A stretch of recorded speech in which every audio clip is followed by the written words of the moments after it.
Salut, on va consacrer cette vidéo à la balise méta. C'est quoi la balise méta? Donc la balise méta, elle définit les données d'un document HTML. C'est quoi un métadonnées? Eh bien, les métadonnées sont les données des données ou les informations sur les données. Donc ces informations spécifient le jeu de caractères comme le codage de cette page UTF-8 ou la description de la page, les mots-clés, l'auteur du document, les paramètres de fenêtre. On va voir quelques exemples. Voilà. Un méta avec une description de la page. Donc, avec un attribut name description et un content. Donc, on va donner une description de notre blog. Formation HTML pour les débutants. Voilà. Peut-être on peut juste écrire ça en majuscule. Donc, c'est une balise méta pour décrire une page web. Et c'est très utile surtout pour le référencement. Une autre méta qui contient les keywords ou les mots-clés de cette page ou de ce site ou de ce blog. Par exemple, on doit donner des mots-clés HTML5, formation, débutant.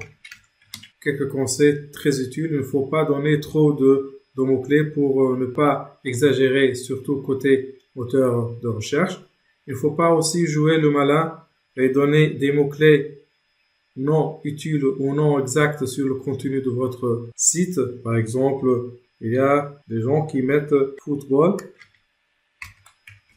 C'est une information incorrecte donnée à un moteur de recherche quelconque parce qu'elle va diminuer l'indexation et la qualité de votre page sur le web.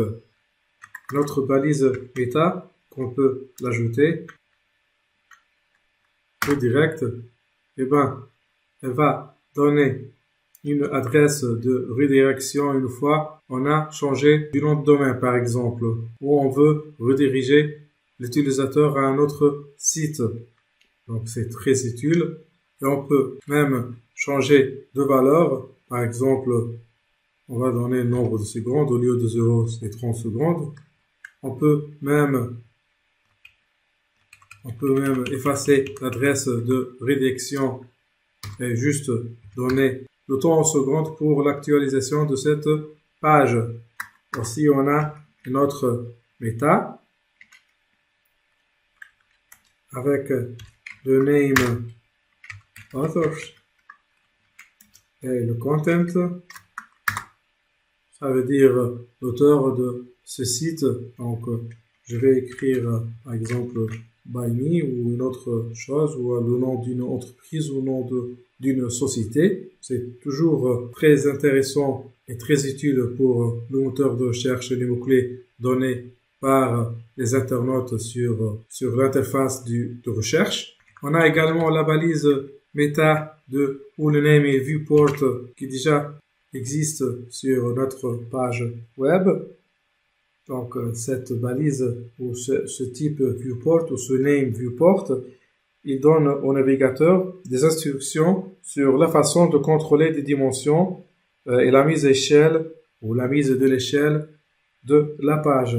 C'est très utile pour qu'un site soit un mobile friendly sur un navigateur, sur un afficheur d'écran ou d'une tablette ou même dans l'écran d'une petite montre smartwatch. Aussi bien, on a la balise title. C'est très intéressant de la remplir à chaque fois parce que c'est la première indication pour le moteur de recherche qui indique le contenu de ce site.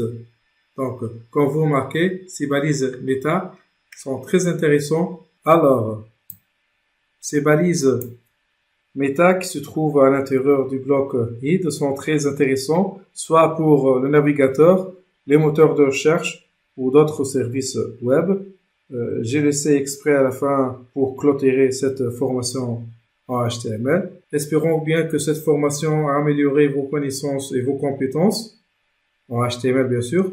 Pour mieux maîtriser le web, je vous conseille, ou pensez bien à se former dans les langages CSS et JavaScript. Et merci pour votre attention.